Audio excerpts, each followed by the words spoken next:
So many people, I have found, economics was not their favorite subject in school. Anyone? So when you think about economics, what comes to mind?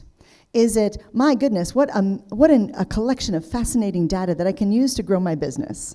Or is it, these are things in the news that are mostly frustrating and difficult to manage and a little bit irritating? For most people, it is that. So what I want to do today is talk to you a little bit about the US economy predominantly, a few factors that globalization are impacting in terms of the US economy, and how that is potentially affecting your business. And then I'm going to move into a section called Armed, how to attract, recruit, retain, mentor, manage, evolve, and develop the next generation of leaders. And there's a segment in there that I want to share with you. And then I'm going to close it out by showing you how major and successful organizations are using strategic thinking tactics in order to move their business forward. Does that sound like a good way to spend the next 45 minutes? Exciting? That didn't sound that exciting. So do you have any issues in the economy that you think, my goodness, I would love to know more about that? Beth, what do you think? What's happening with the Chinese tariff issue, and is this affecting real estate? Terrific. Anyone else? What is the Fed going to do with interest rates? Thank you so much for throwing that one out. Thank you. Anyone else? Anything on the economy at all? When is the next recession? Oh, I love that.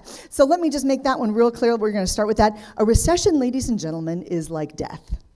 It is not, it's not if it's going to happen, of course it's when. Yes, when it's going to happen. So I'll give you my very best guess on this. This is a little bit later in the program, but since you asked, I would like to answer it right away. First, every recession is based on a decrease, 2 successive quarters of decreasing gross domestic product. And if you didn't love economics in school, then maybe you might be reminded that our gross domestic product is comprised of essentially 4 elements. And that's our consumer expenditures, our business expenses, government expenditures, and our trade surplus or deficit. That is what comprises our gross domestic product. And we're doing pretty darn well. But if we have 2 successive quarters, that is considered a recession. So 1 quarter is not. So if we have 1 bad quarter, that's perfectly fine. But if we have 2 bad quarters, then we start to get into trouble. So my very best guess on this is going to be about next fall. And the reason for that is because of monetary policy is trying to be competitive right now with European monetary policy. And what I mean by that is if you borrow money right now from a major organization bank in the EU, you are looking at a negative 0.5 interest rate. And that negative 0.5 interest rate means that people are paying you to borrow money. Now, if we've got an interest rate where people are still paying to borrow money, then we're not going to be competitive on the global scale. So when you see things in the news where President Trump is encouraging Chairman Powell to lower interest rates, it is not because the economy is doing poorly. It is because we're trying to stay on par with other world events. So are you feeling like your head is starting to hurt a little bit yet? Yeah, we're going to get a little bit geekier as well. So because Bud is here, I wanted to throw this up. I started out at the Naval Academy in Annapolis, Maryland, like Bud. And I have to tell you that this is how most college students do not get to their lunch. We had to march to lunch, and we had to do this every day. And I just wanted to share with you that I was fortunate enough to spend 25 years on active duty in the Navy. And as part of that, I learned how to manage big things, big people, big budgets, big buildings. The military was very kind to give me these things to manage, and I learned a lot. And I do credit that to training back at the Naval Academy. So many people wonder at school, how does this compare to life at sea? So Bud knows the answer to this, but many people don't. We put 18 people into this space at sea. And this is one of our newer configured ships. This means that you get the 6 inches of space that is below your 6-inch tall rack, your bed, the mattress you sleep on. And then you get that 6 inches below that as your personal space. And then you get half of generally a wall locker, like the kind you got in school for your books. And that comprises your storage space for a 6 to 8 month deployment for personal things. So how many of you think, wow, what a great way to downsize? Exactly. So that was me then, this is me now. I was very fortunate again that the military afforded me the opportunity to do some professional speaking, and mostly because I was willing to do it. Many people who are professional speakers get asked, how did you get started with this? And I just wanted to share that with you. I was back teaching as a professor at the Naval Academy, and I was teaching leadership and history. And we had a new admiral come in as the superintendent, and he did not like to speak in public. So I was very fortunate, again, because I was sitting next to the public affairs officer when he first addressed his entire new staff. And as soon as he said a few words, I looked over at her and I said, "Your job just got tougher." And she said, "Nope, yours did." Because at the time I was doing talks at night about leadership to local communities. And so when he came in, and it was a little bit painfully obvious that he was not comfortable talking in front of groups of people, she said, "We're going to need to change some things up." And so that's kind of how I started, and this then matriculated into a business where I get to talk in front of groups of people about things like economics and leadership. So this was something that Brittany was at in Dallas. This was Catalyst Corporation's association of credit unions, essentially a conglomeration of credit unions. And the program I talked about there is called FutureNomics, because many business leaders have your reaction to economics. "Oh no, you've got to be kidding. There's a lot of numbers. Do I have to care?" And I completely understand that. So a couple questions that people always ask is, are my loans going to cost more? And you would think with a decreasing interest rate worldwide that they would not cost more, and you would probably be right if you've got great credit. But the average person who takes out a new loan, and if this is a personal loan, pays about 19% right now in our country. The average mortgage rate right now is only 3.887. So there's a huge disparity, and the basis of that, of course, is what it is you're taking out the loan for.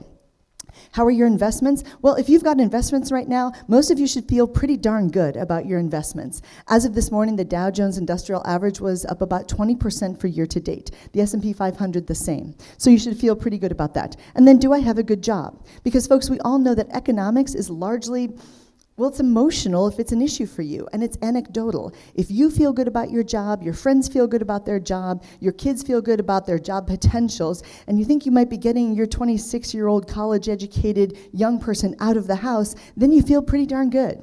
But if it looks like they're not getting jobs, then this is a little bit of an issue. So the economy, by the way, is pretty gosh darn okay. For the year, and again, this is how we calculate our GDP. Our C, consumer expenditures, plus our I, that's our business investment, plus our government expenditures, plus our exports minus our imports. So everything we export to other countries gets subtracted from everything we import. Right now, that number is a negative number. So that's what's called a trade deficit, which is why when we talk about in the news, or you see this in the news, when you see another country has devalued their currency, you think, that's crazy. Why would a country want to devalue their currency and make things inside their country more expensive for their own people? And the answer is because it makes their exports more competitive on the world market. And it decreases that exports minus imports, that X minus M number. Now, here's what I thought you might find interesting. That C, that's our consumer expenditures. And this is largely based on how people feel about the economy. One of the things economists rely on every year is, well, December, Black Friday. And we gauge how things are going for the next year based on the consumer confidence of how people spend during that time. And right now we're doing pretty gosh darn okay. The median income in the United States right now is a little bit over $65,000. And that's pretty good. Again, the median is the middle. So think about if you're driving a car and you see the median in the middle of an intersection or that little patch of grass, that's the median. It's the middle. It is not the average, it's the middle. And so because of that, we can forecast what's going to probably happen for the next few years. And we do see most people's median income increasing by about $2,000 a year. So let's get into trade. Trade is in the news all the time, and thank you for raising the Chinese trade issues. Some of you know that we will probably have Brexit that will take effect in 2020. If we didn't have a Brexit, that meant that goods and services trading back and forth between the UK and the EU would be taxed at 29%. So that means that basically about a third increase in the price of everything that goes back and forth between the UK and the EU. Now, while all of these discussions have been going on, the US has been fairly quiet about these discussions. Why? Well, because pretty much everything the UK gets from the EU in the trade back and forth, well, we provide. So there's a few people on the US side who are kind of cheering against Brexit because they think, well, you know what, that really opens up market opportunities for us.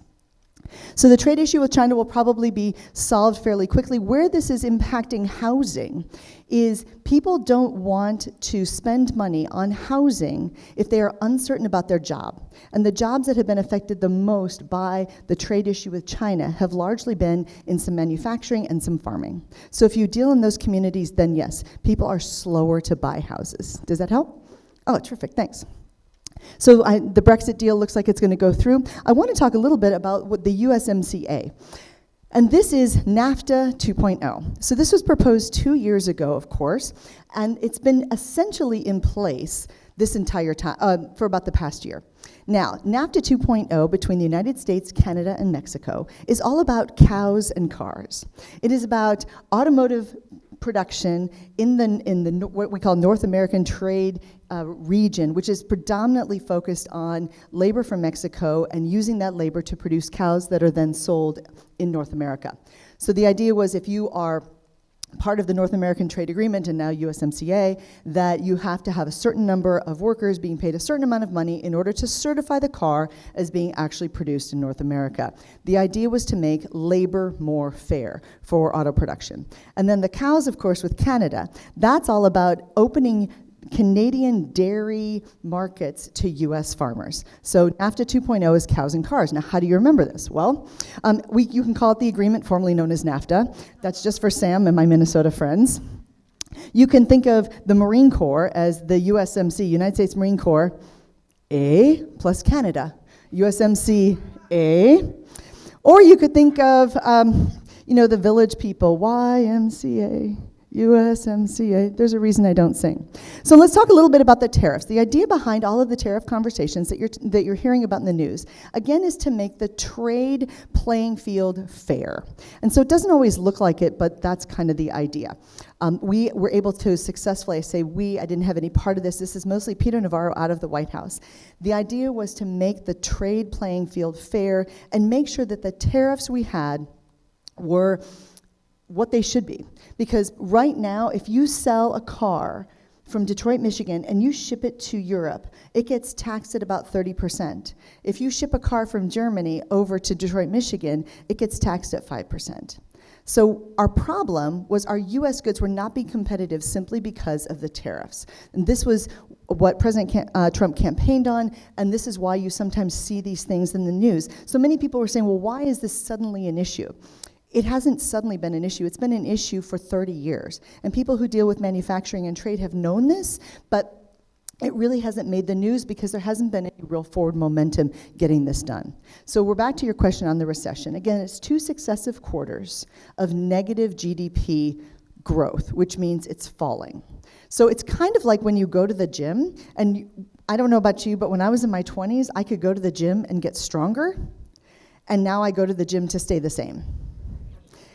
It's kind of that way. So if you're already really, really fast and you're great at running, then to get a little bit better, a little bit faster, it's much harder. Like when Michael Phelps was shaving off that last 1/10 of a second swimming, that was a whole lot harder than somebody like you or me all of a sudden going, wow, I can shave off a couple minutes if I just get myself into the pool. So that's kind of what this looks like. So the better your economy is going, the faster and the easier it is to kind of see a slide. So this is what this looks like. So like I said, this is what I think is going to contribute to a recession. And our big predictions right now from FutureNomics says that monetary policy, so that's the Federal Reserve with lowering the interest rates, combined with trade policy, stock market uncertainty, but also what I'm worried about, I'm starting to see banks make riskier loans again. And Meredith alluded to that 2008, 2009 recession. All of us have memories of that. And it happened because of risky loans. And then, of course, we're in the political cycle, which is going to add to this. So you all know that uncertainty is bad. Uncertainty in the markets is bad. Uncertainty in your business is bad. So anytime we have uncertainty, we see that the markets are going to struggle. Right now, because of political diatribe, and many of you have just given up watching the news because of this, that we're going to have some uncertainty regarding the election next year. And because of that, we're going to see the market take a little bit of a dive, I think probably around the end of fall or early fall. Because of that, depending upon who is elected, whoever brings the most uncertainty to the office, that is going to impact whether or not the recession lasts a longer time or a shorter period of time. And again, just to remember, the markets hate uncertainty. So we also talk about this idea of inflation. Now, inflation is the general upward movement of prices. Deflation is when prices go down. So many people say, I don't remember deflation in my lifetime. Yes, you do. Think about all of the computers that you've bought over the years. And do you remember your first computer? I had a Zenith 248. It came with a floppy 5.5-inch disc. That was awesome. And that was hugely expensive, several $1,000s, and I didn't get very much for it. Now you can spend $300 or $400 and get something 100 times better. That's deflation for the price. Deflation is a downward movement of prices in terms of what it is you get. So when we talk again about the housing issue, Beth, this is just for you, it's whether or not the trends in housing are impacting you and your business and where you are. So right now in America, the average house costs about $270,000. And many people will say, for my friends in the real estate industry, many people will say, houses are so expensive we can't afford them. Except that's not actually true. If you think about that the average person, the median, makes $65,000 a year, and then you divide that by 12, and then multiply that by 0.28, which is what real estate people use in order to calculate how much of your income you can spend on a house. Then you take that and you divide that out. It comes to almost $1,600 a month, and that's very reasonable. And when you think about the average American house in America costing about $270,000 a year, that winds up being a monthly payment of only about $1,000. And then you add in utilities, insurance, and taxes, and it brings it up to about $1,300, $1,400 a month. So you're well within your budget. What we're finding in the housing world is not that the houses are more expensive. They are getting more expensive as inflationary pressures are put on them, but also because regulatory issues are making us put houses together in a way that 30 years ago we wouldn't even have dreamed of. So right now, about 40% of the cost of new construction are coming from regulatory mandates, making houses safer, making sure that homes have certain things built in that we would not have had before. So these are some housing trends that we see. When we also look at housing, we think about the taxes that happen in our county, our state, our locality, and our community. So taxes, of course, tends to be either on your income, your property, could be a vehicle, could be on your business. Do any of you think taxes are going to go down? I would have agreed with you, but then again, in December of 2017, they passed the tax cut program, which did decrease personal income taxes on the national level for about 97% of Americans. So we do have to deal with taxes, and we do have to deal with increased taxes and sales taxes and other things. But this is what we're looking at. So now our investments, as I said, your investment should be doing fairly well. The Dow Jones, like I said, is about 20%, the S&P 500 as well. Jobs. When we think about jobs in America right now, many people say, oh gosh, we don't have enough manufacturing. We don't have enough people who are plumbers and carpenters and construction and things like that. But right now, we've only got about 0.8 of a person for every single job that is available right now. And what that means is employers are desperate for talent. So if you're sitting here today and you're thinking about migrating to another job, you've got great opportunities right now, because there are jobs out there. Now, many people wonder, is automation or some kind of technology going to take my job? There's a terrific website called willrobotstakemyjob.com, and you can go in and put in what it is you do and see how likely it is that your job would be automated. Now, consumer confidence. Many people spend money based on how they feel about the economy, which is natural. But 2 years ago, we had 78% of Americans saying that they were living paycheck to paycheck. Now it's down to 59% of Americans living paycheck to paycheck. So that tax cut did give us more disposable income. Disposable income is the money we have after we pay our taxes. So this is helping us feel good about spending.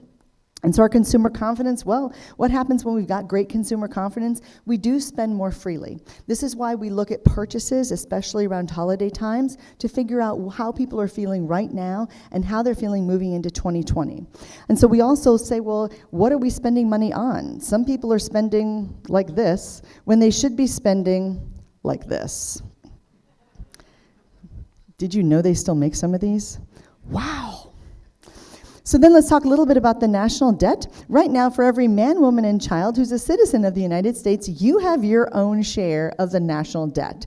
So has anybody here recently had a baby, is thinking about having a baby, or has seen a baby?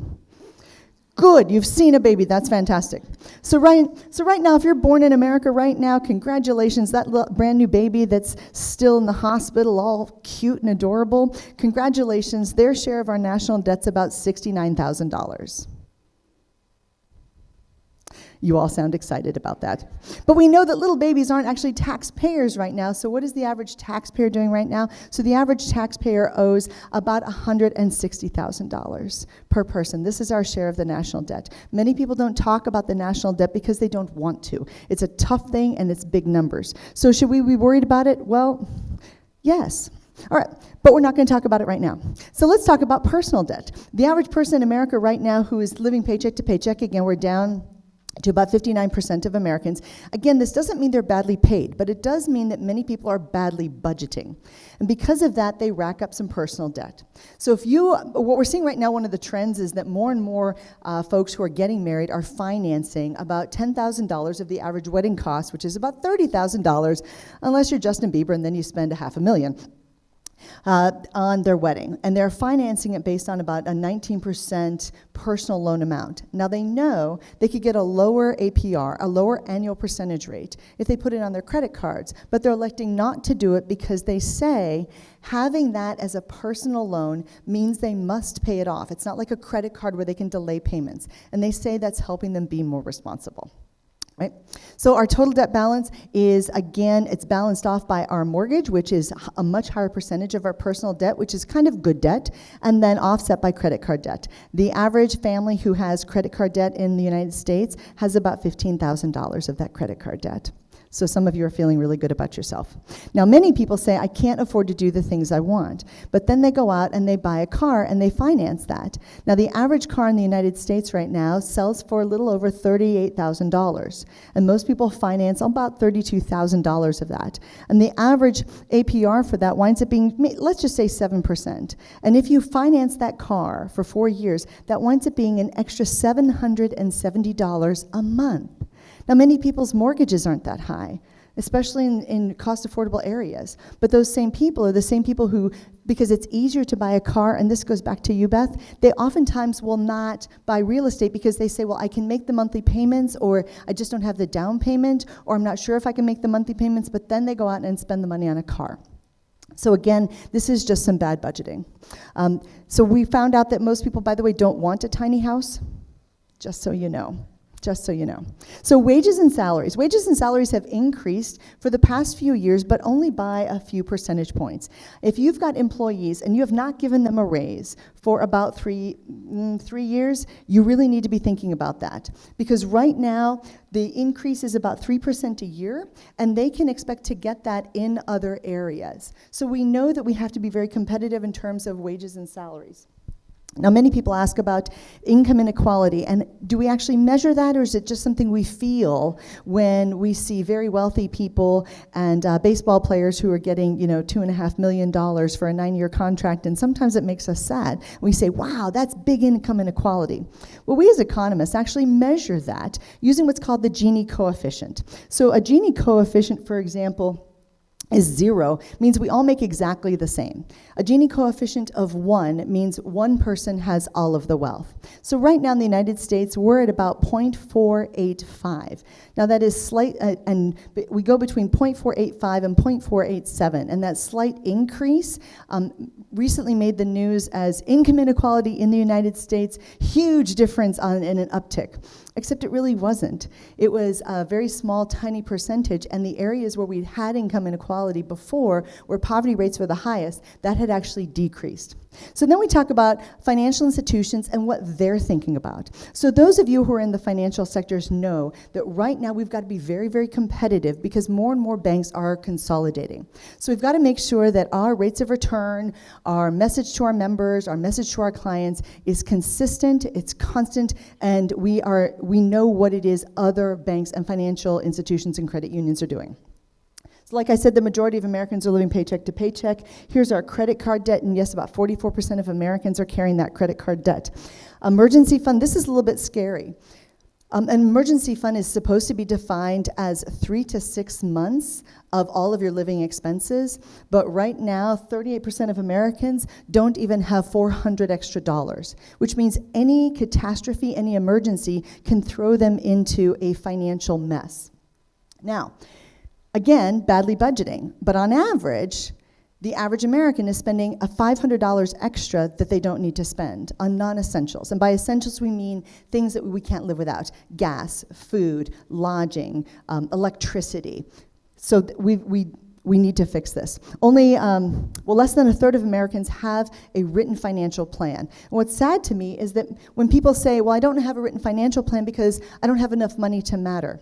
So this is where I say, well, gosh, if Melinda Gates comes home and she says, hey, Bill, I had kind of a rough day. I dropped my wallet and I lost it, and there was about $10,000 of cash in it.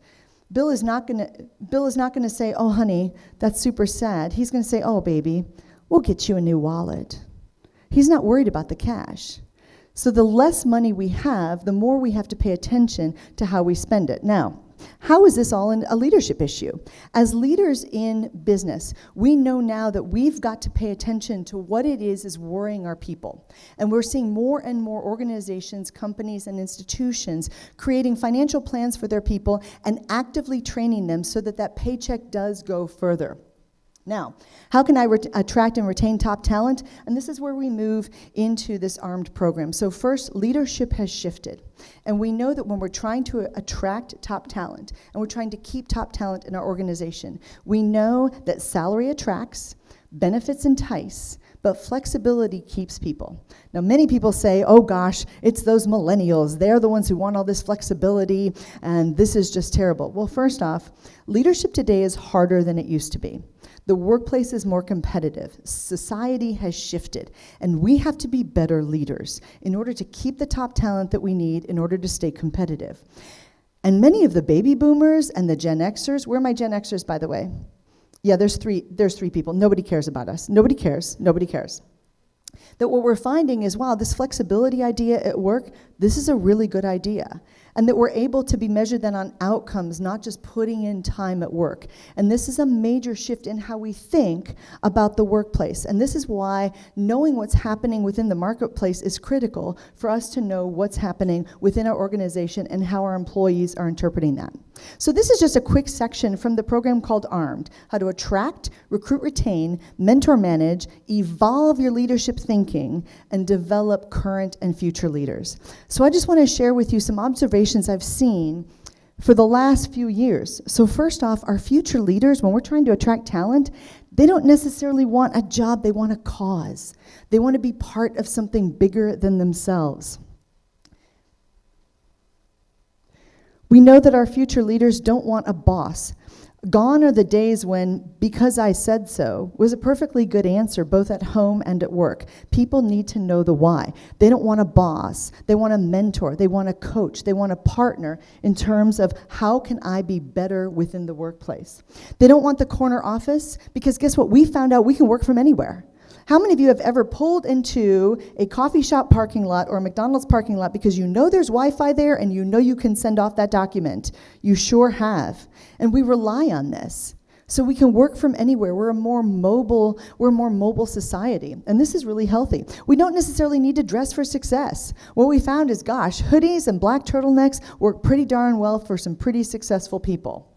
And we know that future leaders don't want set working hours anymore. What we want is we want to work in around the rest of our life. We want yoga classes. We want to go to our PTA meetings. We want to make sure that we're able to be at our kids' ball games. And in case some of you are wondering, we don't just want this great salary. We want the flexibility. We want co-ops. We want the opportunity to volunteer. We want the opportunity to network. We want to make a difference in our community. And of course, we want the avocado toast. We love the avocado toast. And in case you haven't tried it, it's delicious. Yes, it is. It is delicious. So for many of you moving into 2020, I just want to give you a few things that I'm using right now with my organizations to help them think about what's happening next and what they need to be looking at for 2020. I have a series of 5-minute plans, and the 5-minute plans are all about making sure that you can put in one page, on one piece of paper, things that you need to do in order to move your organization forward, increase productivity, profitability, and happiness for your workers. And this starts with a great vision.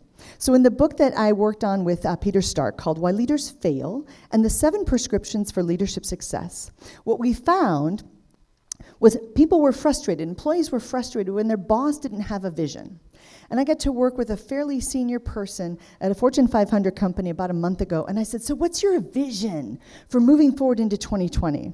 And he was tired, and he looked at me and he said, I'm just trying to get through the day. I said, you realize your people are keying from you about your vision moving forward. He said, I don't have a vision. I just hope I don't get fired.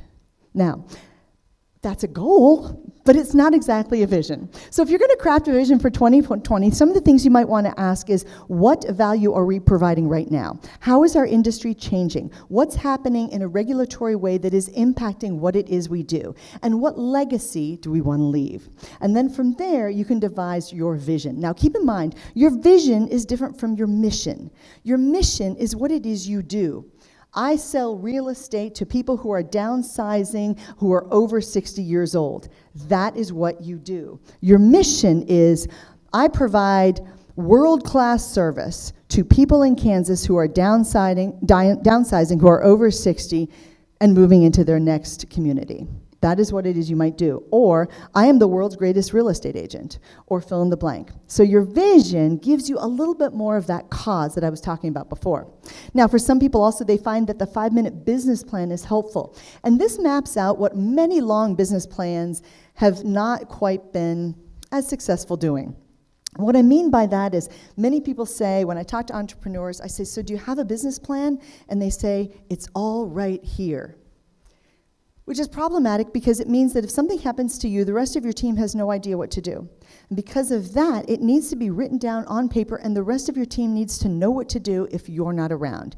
So the business plan is broken down into things like the executive summary, the big picture. What do I do that helps other people, that improves their life, that decreases their pain, that solves their problem?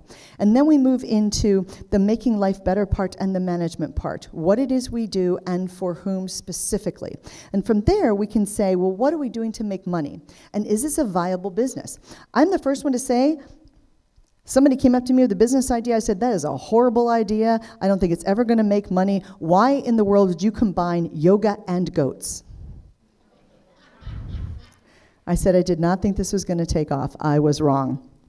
And then almost famous and marketing. How do you get people to find out about you? Do you have great search engine optimization? Are you doing what it is you need to do to make sure that you are findable online? And then climbing that mountain of management. Are you trying to do everything yourself? And one of the things I talk to people all the time, and I didn't create this, I've heard Brian Tracy say it, I've heard other people say it too, if you want to make $200 an hour, you have to stop doing the $8 an hour jobs. Find help, delegate things. And many of my folks say, oh, but gosh, my company won't pay for it. Wait a second, your company is paying you pretty good money right now, so why in the world would you expect your company to pay you to help you do your job better? So hire somebody. Yeah, do it out of your own pocket. If it saves you 5 or 10 hours a week and it costs you $8 or $10 or $20 an hour, and you're looking at making $100 or $50 or $75 an hour, then guess what? It's probably a really good investment. But the biggest investment with delegating is it gets things done that you're probably not very good at doing. So think about all of the things that you are currently doing in your business, and think about how you could outsource those things to someone else who's even better at doing those things for you. And then the last point we have on the 5-minute business plan is what defines success for you. And this is where many entrepreneurs, many business people struggle. What does success mean? Many people say, well, I want to be the CEO. And then they get into that CEO role, and guess what? 40% of the CEOs in the United States right now are fired in 18 months. So is that really what you want? What defines success? Is it money? Is it fame? Is it popularity? Is it being respected in your community? Is it being able to provide for your family? What defines success to you? Because many people struggle with that question, right?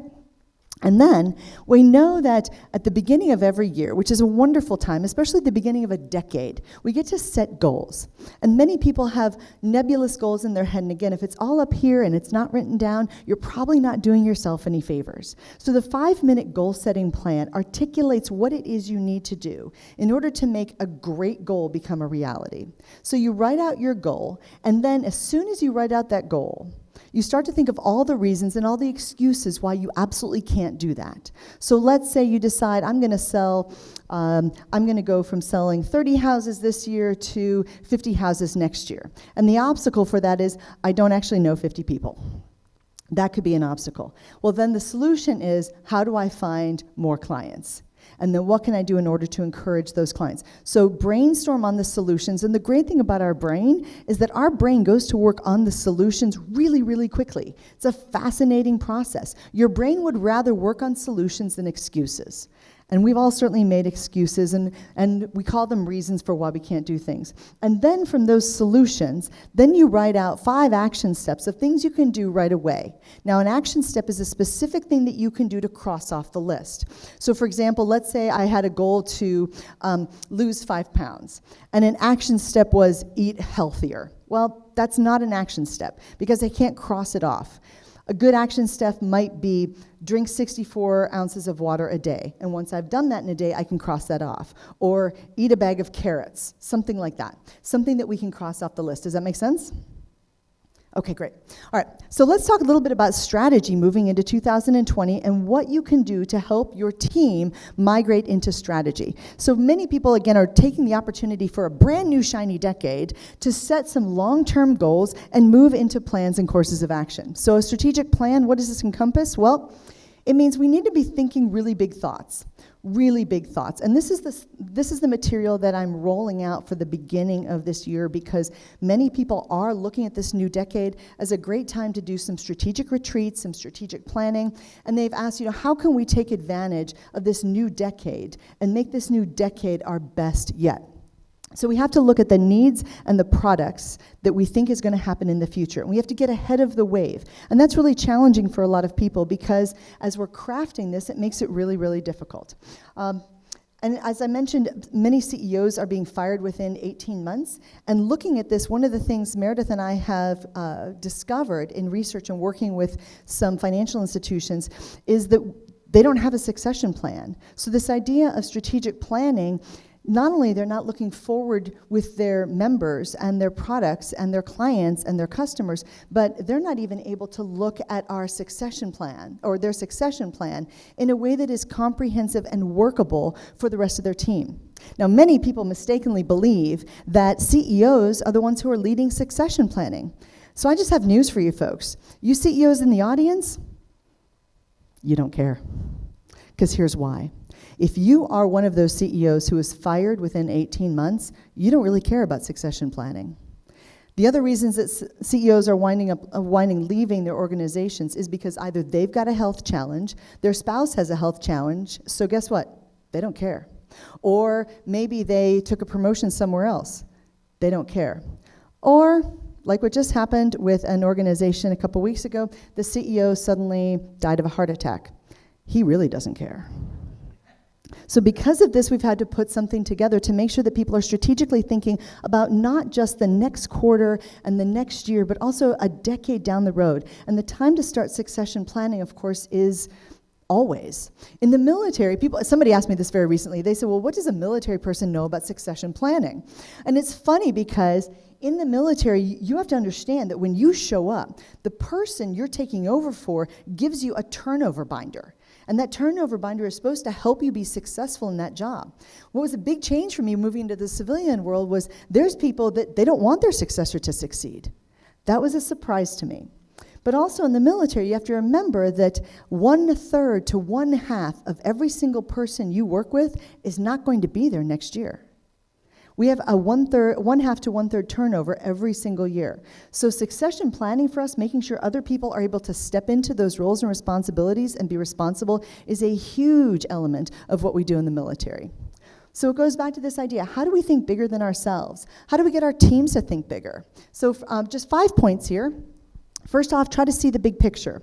Look at what it is we have and connect the dots and see if we can put together possibilities instead of just what we know is possible. So the people, I call them the dream killers. The operations people in any organization are the dream killers because their job is to say, no, we can't do that, instead of, but what if we could do this? And it makes it very difficult because we do put a lot of pressure on our operations people. So some people think best if they're going to talk with other people, they can brainstorm with other people in small groups and big groups. They get excited about the energy. In the exercise that Meredith did this morning, which I loved, the people who don't wake up and love to talk to other people, that is not necessarily going to help them. So those people, you can send them questions, you can say, hey, can you think about this and get back to me. Whatever it is, it requires devoted thinking about strategic thinking, and that's hard. So a couple questions that you might be able to answer that might help you is, I can think deeply when I do what? What it is you're doing when you're thinking the best. Where are you when you think deeply? What are you doing? A lot of people think deeply in the shower because they don't get interrupted in the shower like they do with the rest of their life. I'm not saying that you should have a strategic brainstorming session in the shower. That is not what I was saying. Not what I was saying at all. All right. I brainstorm best with people who either ask me questions, who invigorate me, who think like me, who don't think like me. Fill in the blank and figure this out. Number 2. Know as much as possible about the people you're working with so that you can help them think deeply. And how do you do that? Well, we've got a 5-minute plan for that. And some of you are thinking, these 5-minute plan things are pretty cool. How many of these do you have? I have 70. I have 70 5-minute plans because once I get on a roll, and then an audience person will say, you know, I could really use this. And growing up, how many of you heard, you know what you need to do is? I got that a lot growing up. So now when an audience person says that, you know what you need to do is, I'm like, okay, so I do it. So these are all coming out in a big full color book in January. There's going to be this website where they're fillable PDFs and they're pretty cool. And you are getting my top 10 at the end of this session, which is happening very quickly. Yay! I know, yay! Woo! Woo! All right. So know what you do, know what they do, and know why it is you do it and who you do it for. Because many people say, I go to work and nobody cares. The number one thing that people are depressed about is they don't feel appreciated in the workplace. They don't feel valued and respected. So quick question, how many of you at work feel as though you are overappreciated? Okay. How many of you feel as though you're overappreciated at home? This is the same answer everywhere. And I will share with you that last week I asked that second question, how many people here feel overappreciated at home? And a guy in the back row raises his hand, and I knew him. I said, oh, Charlie, you live alone with a Labrador. Of course you're overappreciated at home. So what do we make, produce, or provide that makes the world a better place? Number 3, make sure that you tap into both the divergent and the convergent parts of your thinking brain, both broad-scoped and then more myopic, or macro and then micro. And this can be hard. Now, when you're brainstorming, you do have to gather some information, and that's part of it. But don't spend a lot of time on the information because, again, think about the movie The Martian when they're trying to figure out solutions. If you think it's never been done and I just don't know how we could possibly do that, then you're thinking of the possible instead of what if around the impossible. And then I can brainstorm to gauge how this is being perceived and with whom. And then who can we figure this out once we get to that point of implementation, and those are your ops people. And then for many people, it's all about seeing it from a different perspective. So how many of you on your phone play word games? You ever play the word games where you make words, Scrabble, crossword puzzles, any of those fill in the blanks? And have you ever done that? And I don't know about you, but I do them when I can't do anything else. So I'm standing in line, and then there's that one word that you just can't get, and you sit there and you can't move on to the next level until you fill in that word. Right. And then you put the phone aside, and then you pick it up 20 minutes later, and boom, you see it right away. Have you ever had that happen? That's the power of perspective. And changing our perspective means that we've got to be able to do this in a way that is meaningful and changing the perspective all the time. I tell my business people, if you are hiring people who look like you, sound like you, act like you, and think like you, then guess what? That person is probably unnecessary. And it's easy to hire likes. Likes like to hire likes because it's easy communication. Bud here and I speak the same language. We went to the same school. We went to the Naval Academy at slightly different times. He's much, much older. Thank you for laughing. Sure. And by the way, my older brother is a Naval Academy grad, so is his wife. My sister, who's the Air Force officer, her husband's Naval Academy grad. I went, my husband was a Marine, he did not go to the Naval Academy, and then my younger brother also went to the Naval Academy. So for that football game that's happening this Saturday, you kind of know who we're cheering for. So if there's any Army people in the room, ha. All right, so number 4. Change your environment. Get out of your own head. I don't know about you, but my head is a very busy place. Get out of your head and maybe go to an offsite. Go to a different space. Rent a different conference room. Get out of your own space in order to change your brain. My friend Dara Jewell calls this being pleasantly uncomfortable to shift your thinking. Shift your thinking. Be pleasantly uncomfortable, just to make your brain stretch a little bit. And we also need to eliminate distractions. When you are working in an environment where there's constantly a list of things that you have to do and people you know you have to be talking to, that becomes your top priority instead of thinking deeply. So where can I go to think? It's a great question.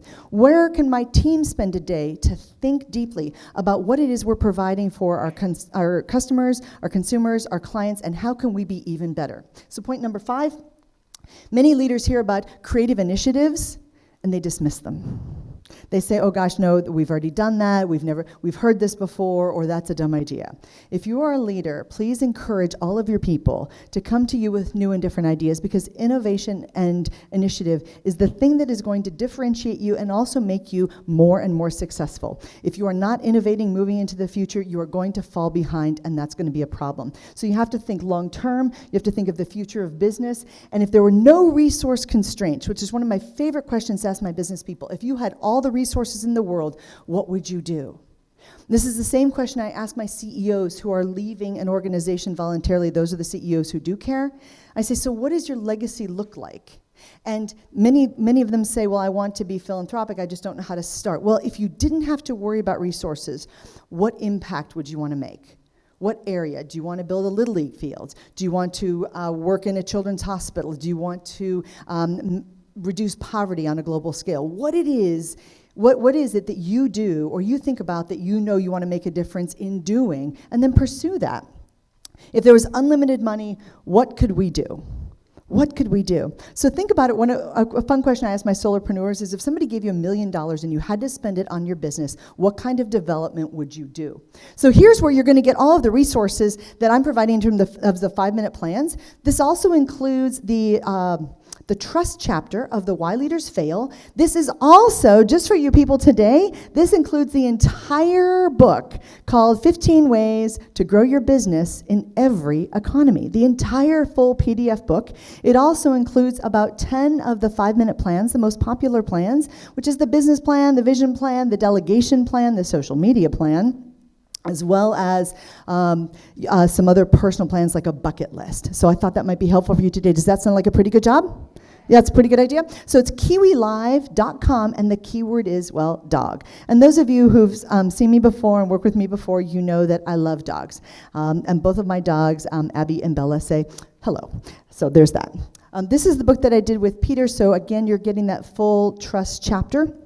And then, again, this is what Sam Richter is going to send out to you today as a thank you for coming to see some of our new material today. As you can tell, some of this material is very new for me, and I'm very excited to bring this to you and share this with you today. So you're going to get the 52 leadership truths that Sam is going to send out. Also from Sam, you got his big packet on business intelligence. From Mark Hunter, you're getting 52 prospecting truths, and again, ways that you can increase your business in a way that's going to matter to you. And then from Meredith Elliott Powell, you are getting 52 sales leadership truths. So we've got all of that as a gift to you today, and Sam Richter is going to be sending that out, so please make sure we've got your information there. And with that, I'm going to wrap up. This is what we are doing The final giveaway of the day, and I'm excited to share this with you, is the 4 of us are going to hop on a phone call with you, a Zoom call with you, and we're going to strategize with you about your business. So you get all 4 of us totally focused on your business. This was just sold at auction for a ridiculous large amount of money, wasn't it, Meredith?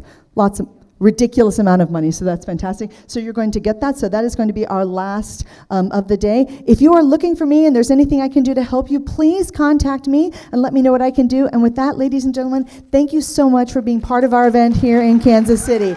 Sure do appreciate y'all. Thank you. Bye-bye.